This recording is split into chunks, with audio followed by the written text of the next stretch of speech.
God's a bit more of a character, isn't he? He's like a guy. He creates the world. He takes a He gets disliking. mad, he has Yeah, emotions. he doesn't Yeah. like Job, you know. Like, and he'll be like, just gonna torture this guy for a while, might be fun, you know. Like he does things, and like he's a And guy. that's the first mention of Satan too, as well in Job, right? Mhm. Satan, the Mhm. adversary, right? And so, yeah, that big moment. People have pointed out the similarities between the language used there and the language that subordinate kingdoms would use in dealing with the Assyrian Empire, which was the great regional power of the day.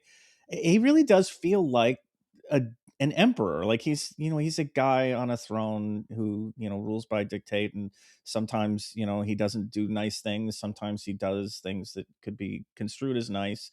But it's just sort of like you're under the whim of this kind of tyrannical figure.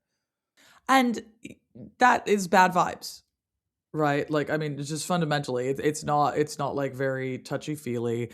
It is just kind of unwavering. So, like, God becomes bad cop. Jesus now is good cop, and he's like, yeah, well, look, I am experiencing humanity, right? Like, so basically, what God is saying is like, oh, maybe I've been being kind of a prick this entire time. And I am going to experience what it is like to be a human.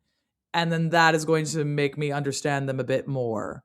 And then I think also within that, what Jesus does is he then like plays this incredibly sympathetic character. So he understands what you're going through. He understands things like hunger, for example.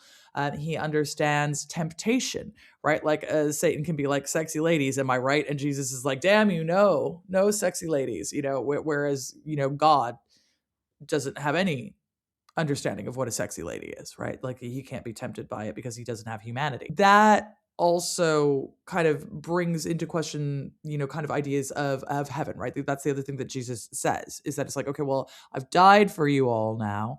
Like I've gone into hell. I've done the harrowing of hell. I've got all the good people out of it. So that posits that there is a heaven, right? There's a place that you can go, that your soul can go. And the reason that now there is a place that your soul can go is because there has been this divine intervention to get you out of there and take you somewhere else.